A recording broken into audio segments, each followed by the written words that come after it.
nagtataka tayo, bakit may ibang tao na talagang kitang-kita natin na napakaganda ng ginagawa sa kanyang buhay. Pero bakit parang sa akin, hindi kumikilos o hindi ko nararamdaman ang pagkilos ng Panginoon sa akin buhay?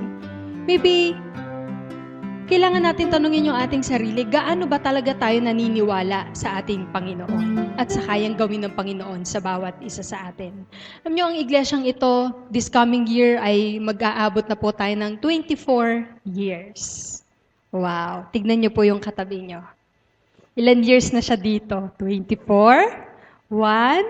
So, almost 24 years na po ang ating iglesia. And this year, 2014, naniniwala po ako na marami sa atin ang may mga New Year's resolution. Ang ilan gusto maging physically fit, ang ilan for their career, sa kanilang study, sa kanilang relationship. May mga iba-iba tayong mga New Year's resolution na gusto natin ay ayos sa ating buhay, gusto nating baguhin. At ganun din naman, meron tayong goal. Meron na ba kayong nakaset na goal? Yung patutunguhan ninyo for this year? Ano bang goal nyo for this year? Makapag-asawa? We may have goals for this year. At dahil dyan sa goal na yan, gumagawa tayo ng mga plano para ma-reach natin yung goal natin. Amen po ba? And I hope bawat isa sa atin ay may goal o may patutunguhan. Meron tayong gustong patunguhan for this year. Alam nyo, isang napakagandang balik-balikan na mga pangyayari sa Biblia ay ang buhay ni Pablo. Si Pablo ay isang persecutor ng mga mananampalataya at isang napakatalinong tao. Ngunit dumating yung pagkakataon na parurusahan niya yung mga mananampalataya, ngunit sa kanyang daanan dun sa Damascus ay na-encounter niya ang Panginoong Jesus. At tinawag ang kanyang pangalan at sabi sa kanya, at that time ang pangalan niya ay Saul, tinawag siya sa kanyang pangalan at sabi, Saul, Saul. Sabi niya, bakit mo ako inuusig? At sabi ni Saul o ni Pablo, sino ka? At sinabi niya, ako ito, si Jesus. Ang encounter ni Pablong ito sa Panginoong Jesus ang nagbago ng kanyang buhay. Inuusig niya ang mga mananampalataya at inuusig niya ang Panginoong Jesus. Pero nung personal na na-encounter niya ang Panginoon sa kanyang buhay, nagsimulang magbago yung layunin ng kanyang buhay. At pagkatapos nyo, nawala ang kanyang paningin at gumamit ang Panginoon ng tao upang bumalik ang kanyang paningin. At magmula nun, wala siyang ginawa kung hindi ipinahayag niya ang pag-ibig ng Diyos. At si Pablo bilang isang misyonero ay pumunta sa mga iba-ibang lugar para ipakalat ang pag-ibig ng Diyos. At siya ay pinersecute sa lahat ng kanyang pinuntahan. Siya ay inuusig. Bakit siya inuusig? Dahil sa kanyang boldness na i-share ang pag-ibig ng Diyos sa mga tao. Pero what is amazing, at nung una hindi ko kayang isipin kung paano ang isang tao na naglilingkod ng tapat sa Diyos, na nagbigay ng buong buhay sa Diyos, sa panahon na siya ay inuusig, hindi siya napigilan na patuloy na maglingkod sa Panginoon. At ang kakaiba pa dito, kahit na siya ay inuusig, sabi niya, siya'y puno ng kagalakan. Sa aklat po ng Philippians, ang Philippians po ay sinulat ni Pablo noong panahon na siya ay nasa loob ng kulungan. At marami pong mga scholar ang nagsasabi na itong panahon na si Pablo ay kinulong siya dahil sa kanyang pagpapahayag tungkol sa Panginoong Jesus. Sa loob ng kulungan ay sumulat siya. Alam niyo yung Philippians, sa buong Bible, yan po yung Book of Joy. Hindi po ako yun. Yan po yung libro na isinulat ni Pablo. Yan po yung libro sa Biblia na sinulat ni Pablo para sa mga taga-Filipos nang siya ay nasa loob ng kulungan. At kung pag-aralan niyo po ang Philippians, lagi sinasabi ni Pablo, magalak kayo. Be joyful. Rejoice in the Lord. Alam niyo kung nasaan si Pablo habang sinusulat niya ito? Sa loob ng kulungan. At nung panahon na yon, ang paniniwala, that time ay yung panahon ni Nero. Si Nero, ang ginagawa niya, yung mga Kristiyano ay pinakakain niya sa mga leon. Ginagawa pong parang kumbaga sa atin, panoorin, entertainment, yung mga Christians na kinakain ng buhay ng mga leon at maraming tao ang nakakasaksi kung paano itong mga Kristiyanong ito at mga martir na ito ay ibinubuwis ang kanilang buhay at hindi nila iniiwanan ang pananampalataya nilang natanggap sa Panginoon, even it cost their physical death. And you know what? These Christians died joyfully.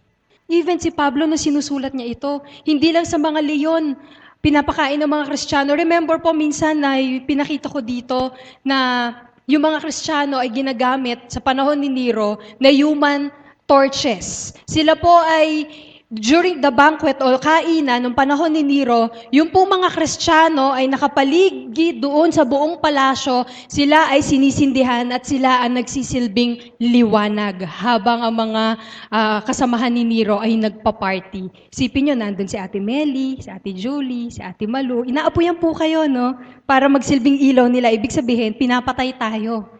And they all died joyfully. Sinabi po ni Pablo, for me to live is Christ and to die is gain. Saan pinanghuhugutan ng isang katulad ni Pablo na nakakulong? Na sila ay pinapersecute, yet punong-puno ng kagalakan ng kanyang puso. Anong meron? Sapagkat ang goal niya is not for his physical body. Alam niya ang mindsetting ng mga ganitong klaseng mga mananampalataya. Even they die physically, even na sila ay parusahan, para sa kanila ito'y kagalakan. Sapagkat sila man ay namamatay o pinapatay physically, pero alam nila ang spirito nila ay babalik sa Diyos.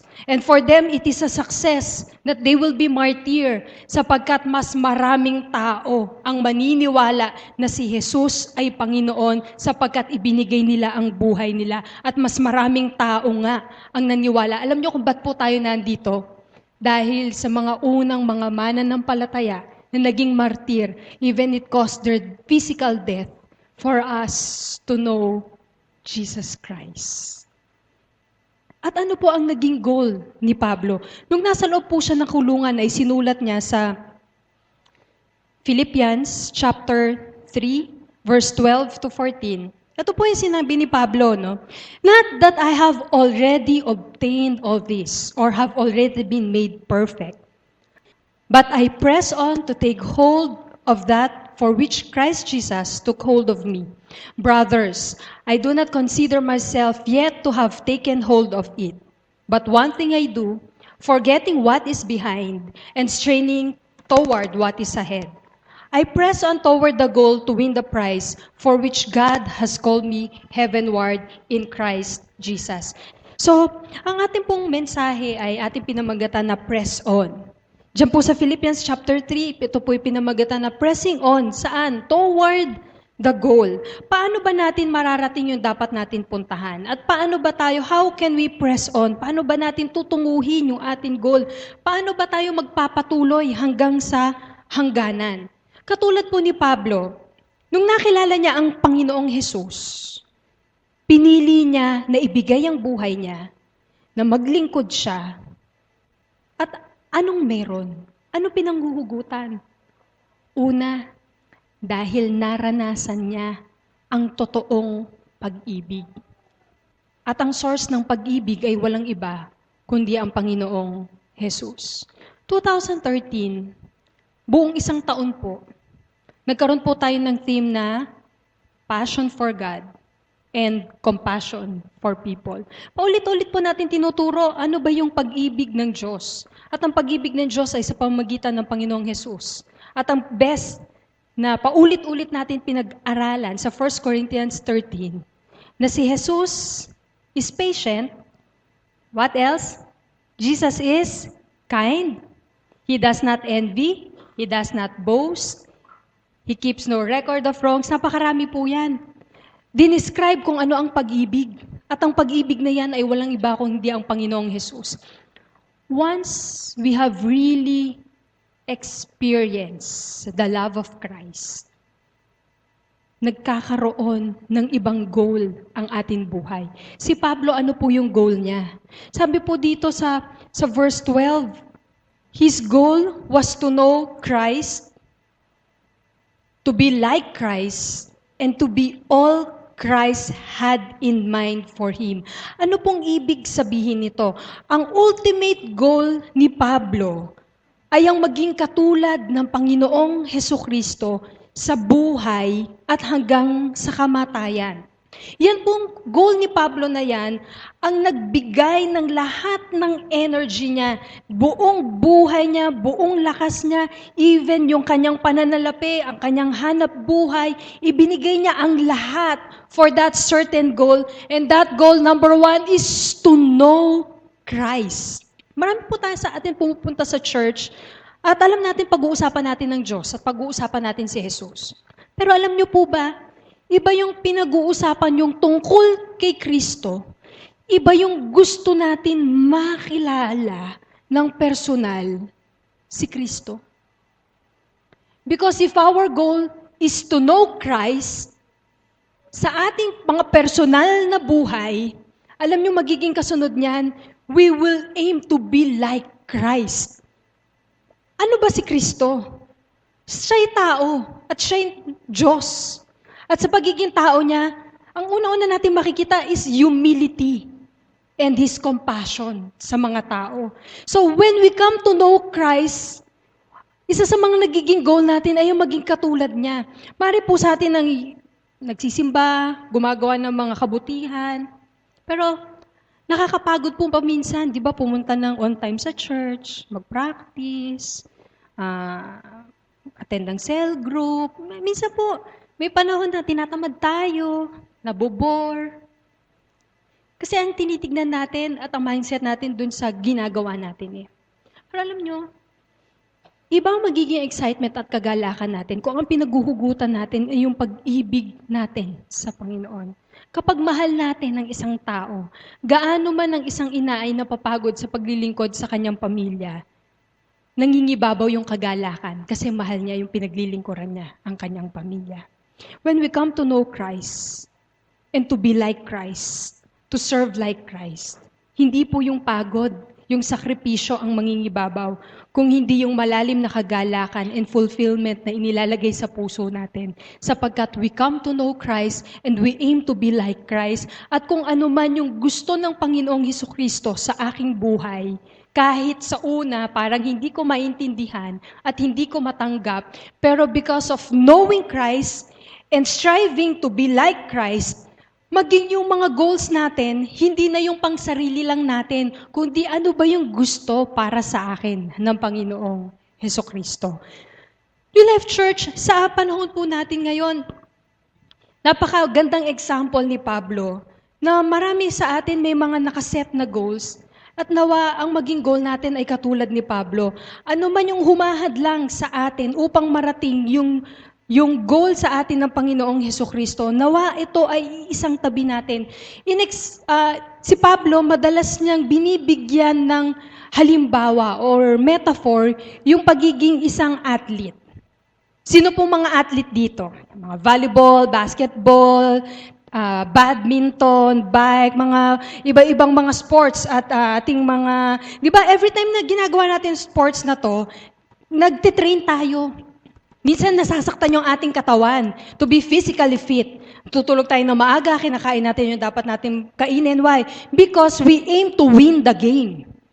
Para makuha natin yung premyo, yung malaking trophy o yung medal, di ba? Yun yung goal natin na manalo tayo.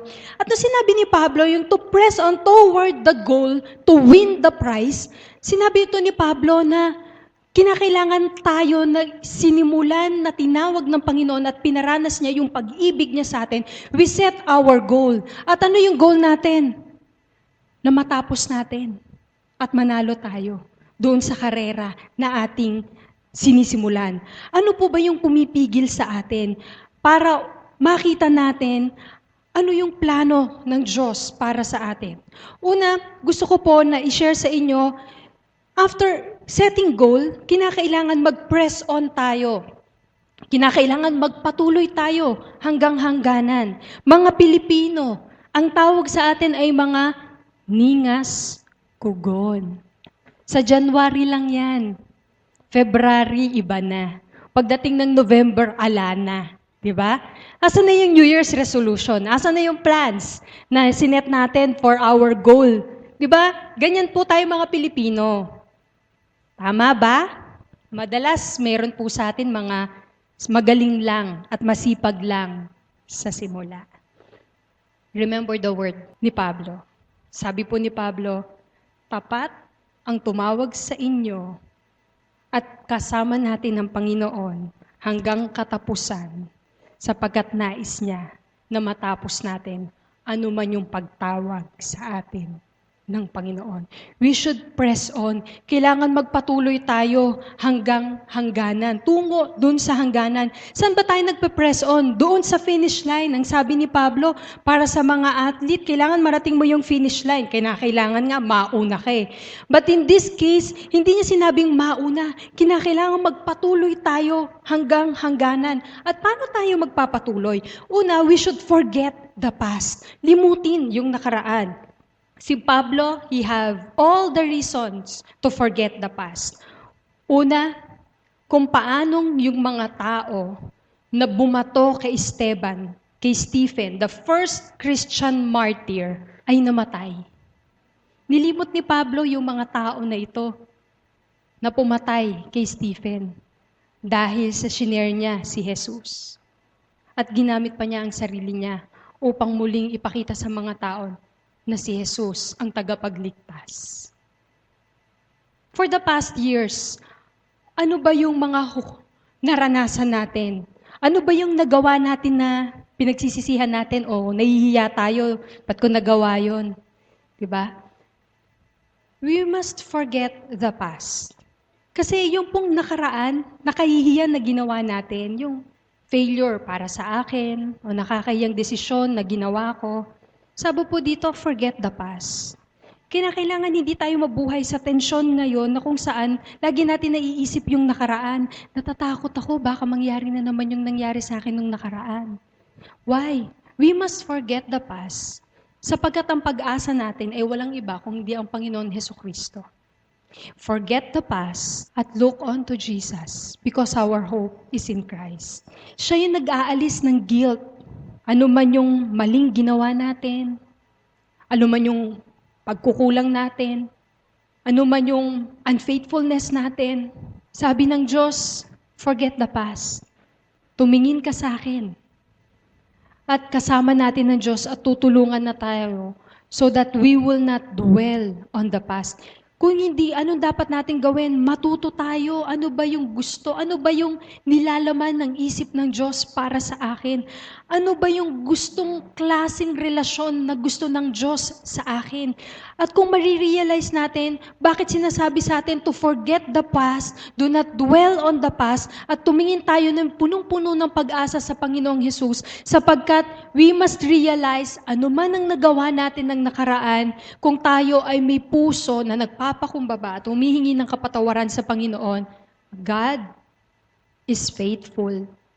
Tapat po siya at patatawarin niya tayo sa mga nagawa natin so that we can move on to a life ng pananampalataya at pagsunod sa Kanya. We forget the past. Ialay natin sa Panginoon yung nakaraan.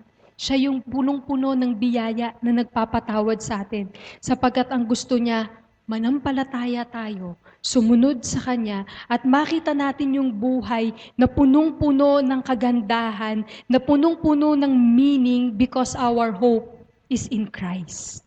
Amen? So let us forget the past and strain toward. Kamtan natin ang hinaharap. Toward the goal. Magpatuloy po tayo hanggang sa hangganan. Ano ba yung goal? Sa 1 Corinthians chapter 9 verse 25, everyone who competes in the games goes into a strict training. Yung pong game, sa New Testament is the language, it means striving. O pag sinabi natin striving, to reach a goal like an athlete or a soldier.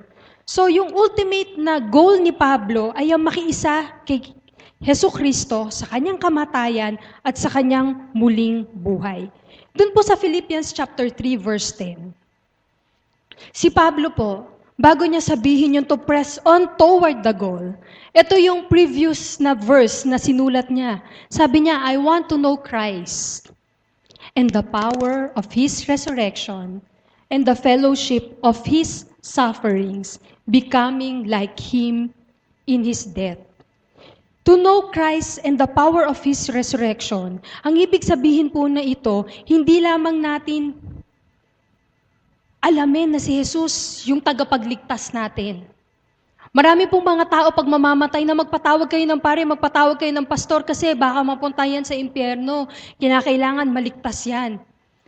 To know Christ and the power of His resurrection, it is not only acknowledging na si Jesus ay tagapagligtas, kundi si Jesus ay Panginoon at Hari. Panginoon, ibig sabihin, siya yung sovereign in control. Hari, siya yung masusunod. Kapag alam natin na si Jesus ay hindi lamang tagapagligtas, kundi siya ay Panginoon at Hari, nagbabago ang ating buhay. Paano? Hindi na yung gusto natin ang nasusunod, kung hindi yung gusto na ni Jesus dahil siya ang Panginoon at Hari ng ating buhay. Nang sinabi yung 12 disciples na disciples, ano bang ibig sabihin ng pagiging disciple? Ano ba yung goal ng ating church? Di ba? To win souls and make disciples. Hindi po sinabing to win souls and make attendance. Disciple means follower of Christ. Pag sinabi natin disciple, sumusunod ka kay Kristo. It means, tulad ni Pablo, he gave up everything. Ang kanyang pamilya, he gave up. Ang kanyang kaibigan, even yung freedom niya, ginive up niya ang lahat ng ito. Why? In order to know Christ and the power of His resurrection. Ginive up niya ang pamilya, ang kaibigan, ang kalayaan niya para makilala niya ang Panginoong Hesukristo at ang kapangyarihan ng pagkabuhay niyang magmuli. Kapag pipiliin po natin na maging tagasunod ni Kristo, follower or disciple of Christ, tulad po tayo ng mga bride. Mapapansin niyo po sa kasalan, nasaan po ang bride? Nandun, di ba? Napakaganda. Tapos lalakad siya sa aisle at may nag-aantay sa kanyang banggwapo na kanyang groom.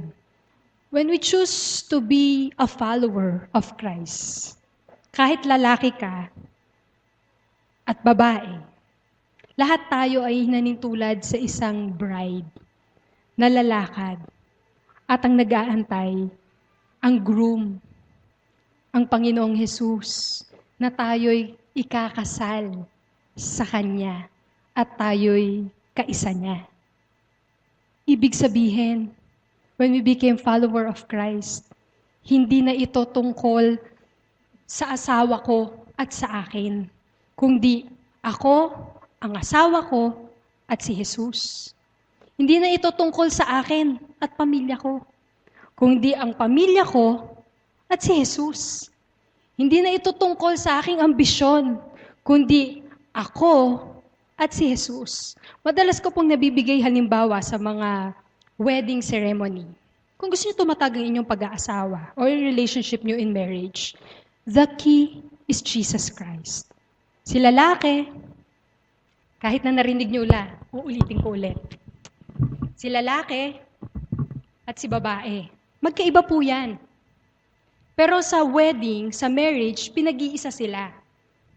Si lalaki, once kinilala niya ang Panginoong Hesus sa kanyang buhay, nagpo-progress na kinikilala niya ang Panginoon at layunin ng Panginoon sa kanyang buhay, ganun din si babae, nagsisimula na malayo sila sa isa't isa, but when they come to know Christ more, lalo silang nagiging malapit at intimate sa isa't isa. At ang desisyon nila ay hindi kung ano yung gusto lang ni lalaki at gusto ni babae, sapagkat ang center at ang Panginoon ng kanilang relationship ay si Jesus, walang sino man ang pwedeng maghiwalay sa kanila. Because it is not about their marriage and it is not about their family, it is about what Christ wants for their marriage and for their family. To be a follower of Christ, kasama natin ang Panginoon. Kaya siya Panginoon dahil siya ang magseset ano yung plano niya para sa ating buhay. Ano po ba yung kaya natin i-give up just to know Christ? Si Pablo, give up niya lang naman yung pamilya niya, kaibigan, at sariling kalayaan. Kaya ba natin i-give up yung isang katerba natin schedule para mag-set ng ilang minuto each day para manalangin at mag-aral ng salita ng Diyos? O masyado po tayong busy, pero gusto natin pagpalain tayo ng Panginoon, but we don't have time for our prayer, study, and communication with God. Kaya ba natin i-give up yung approval ng kaibigan natin? KJ ka naman. Ba't hindi ka sasama? KJ ka talaga. Ba't hindi ka nga sasama? Hindi mo masabing, ayokong sumama kasi meron pa akong kailangan gawin. At ang kailangan kong gawin ngayon ay mapag-isa to know Christ. Some of us, marami tayong plans for our pleasures. Whatever it is, knowing Christ is more than worth the sacrifice. Ano man sakripisyo ang gagawin natin para makilala ang Panginoong Hesus, it is worth the sacrifice. Si Pablo, ginive up niya ang lahat hanggang matapos niya yung race. Pangalawa, knowing Christ and also, ang sabi po dito, fellowship of His sufferings. Anong ibig sabihin ng fellowship of sharing in His sufferings? Becoming like Him hanggang kamatayan. Sabi po sa Matthew 16:24, sinabi ni Jesus sa kanyang mga alagad, kung ibig ninuman ang sumunod sa akin, kailangan limutin nila ang ukol sa sarili, pasanin ang kanyang krus, at sumunod sa akin. If anyone who wants to follow me, sabi po dyan, you must obey, kalimutan ang kanyang sarili, pasanin ang kanyang krus, at sumunod sa akin. Ano ba yung ibig sabihin dito, Joy?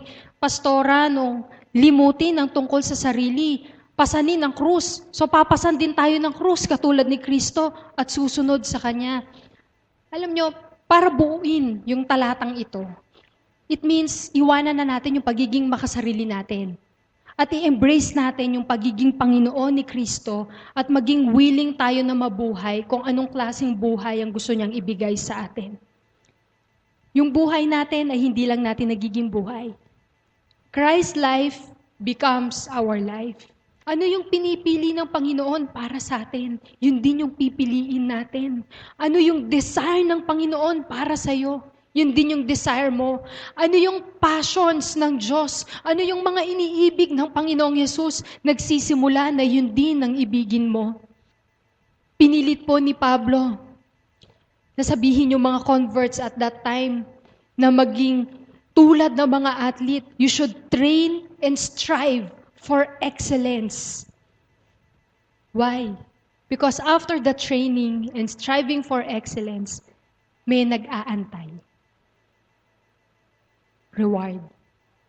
May nag-aantay. So si Pablo po, pangatlo, to win the prize. Anong gantimpala? Excited po tayo every time na nananalo tayo sa mga competition. May bago na naman tayong ilalagay na trophy at medal sa mga estante natin. At makikilala naman tayo ng mga taong magaling akong player. Napakaganda na ginamit ito ni Pablo. Na halimbawa, na we will win the prize at ang gantimpala natin ay ang buhay na hahantong sa langit. Tulad po ng mga magagaling na atleta, ina-expect po sa atin ni Pablo na maging tapat tayo. That we will be awarded by God. Alam niyo po ba, hindi enough na ang isang mananampalataya ay tumanggap kay Jesus na ang January 9, 2013 bilang tagapagligtas niya at gagawin na niya lahat ng gusto niya sa buhay niya. Lahat ng goal and plans niya, kung ano lang yung gusto niya. Sinabi po dito ni Pablo, meron siyang theology. Ang sabi dito, we should win the prize. Ano po yung prize? Buhay na hahantong sa langit. Bakit yung mga martir? Bakit yung mga unang mananampalataya? They die joyfully habang pinahihirapan sila. Kasi ang isip nila ay nakatungo doon sa walang hanggan. Nakasama nila ang Panginoong Hesukristo. Sinabi po dito na tayong mga mananampalataya, meron po tayong competition. At ang award natin is a crown of righteousness. Sabi po yan sa 2 Timothy 4:8. Ano man yung ating pinaglalabanan, kung tayo ay magiging tapat sa Panginoon, puputungan tayo ng korona. That crown is called crown of righteousness. At ang koronang ito, hindi po nabubulok. At ang koronang ito, hindi kinakalawang. Katulad ng mga trophy at medal natin. Because this crown of righteousness na ilalagay sa atin, when we come to know Christ and share with His suffering, this crown of righteousness will last forever. Para saan po tayo nabubuhay? Para saan tayo nakikipag-compete sa buhay natin na ito? Are we running the race dahil gusto nating maging healthy? Are we running the race para sa ating pamilya? Sinabi po dito ni Pablo, the prize is final resurrection. Ang premyo natin, yung muling pagkabuhay na tayo'y magiging katulad ng Panginoong Hesukristo. Tignan po natin, this is a video, commercial ito, pero napakaganda nung mga meaning na sinabi nila kung bakit itong mga taong ito ay tumatakbo. Pakinggan po natin. I run to relax.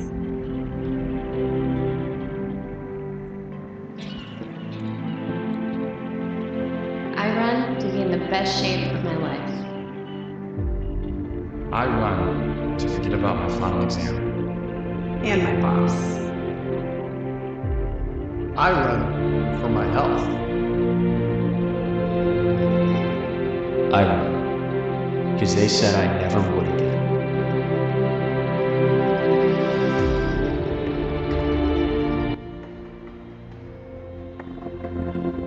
I run to be as fast as my big sister. I run because they say I would never make the track team.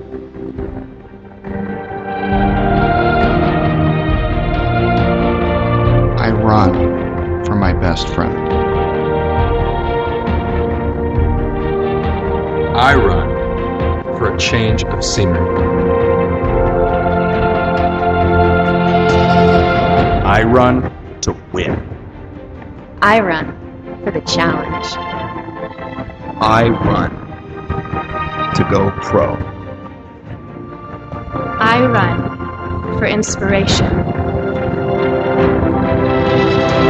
I run for children around the world.